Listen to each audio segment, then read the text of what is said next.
Hi అండి, అందరికీ నమస్కారం అండి. రసమన్నం చేయబోతున్నానండి. నేను అందరూ అడుగుతున్నారండి, ఫాలోవర్స్ రసమన్నం చూపించమ్మా అని చెప్పి అడుగుతున్నారు. వాళ్ళ కోసం రసమన్నం ఎలా తయారు చేయాలో చూపిస్తానండి. ఇదిగోండి, రసం పొడికి కావాల్సినవి కందిపప్పు, ఇది సొంటి అండి, కొంచెం సొంటి వేశాను, ధనియాలు, మిరియాలు, కరివేపాకు, 3 ఎండుమిరపకాయలు, జీలకర్ర, కొంచెం చింతపండు అండి, ఒక టమాటా కట్ చేసుకున్నా, ఒక ఉల్లిపాయ కట్ చేసుకున్నా, కొంచెం కరివేపాకు, ఈ గ్లాస్ బియ్యం కడిగి నానబెట్టుకున్నానండి. చేసే ప్రాసెస్ చూపిస్తానండి. ఇప్పుడు ఆయిల్ పెట్టుకున్నా, ఆయిల్లో ఉల్లిపాయ కరివేపాకు వేస్తున్నానండి.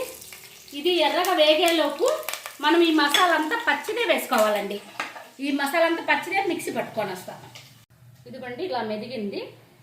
చిన్నుల్లిపాయ, చింతపండు వేసేస్తున్నానండి. ఇది మెత్తగా కొట్టుకుందాం. ఇదిగోండి, ఎర్రగా వేగింది. నేను పొడి చేసిన పొడి అండి, మిక్సీ వేసుకున్న పొడి వేసేస్తున్నాను అండి. ఇది పచ్చిది వేసాను కదండి, కొంచెం బాగా దోరగా వేగనిద్దామండి దీన్ని. ఇదిగోండి, వేగిపోయింది పొడి అంతా, బాగా మసాలా వేగింది. ఒక టమాటా వేస్తున్నానండి. పసుపు, ఇదిగోండి పసుపు వేస్తున్నా. ఉప్పు అండి, రుచికి తగ్గట్టు ఉప్పు వేస్తున్నా.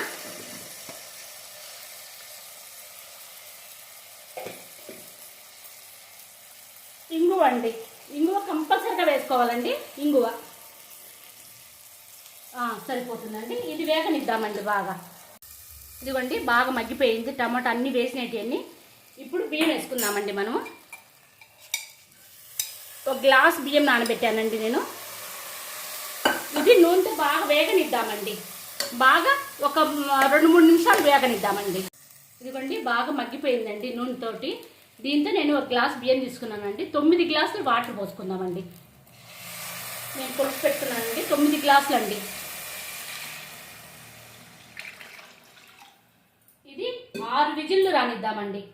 6 విజిల్లు వస్తే బాగా కరెక్ట్ సరిపోతుందండి.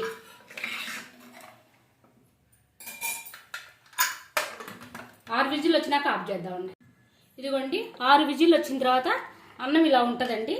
దీన్ని మనము చిన్న మంట మీదనే ఇట్లా మెదుపుకుంటూ ఉండాలండి. గరిటెతో ఇటు తిప్పుకోవాలి, మెత్తగా అయిపోయేంత వరకు తిప్పుకోవాలండి అన్నాన్ని. ఆ తర్వాత కొత్తిమీర వేసేసుకొని, నెయ్యి, 1 స్పూన్ నెయ్యి వేసేసుకుంటే చాలా బాగుంటుందండి.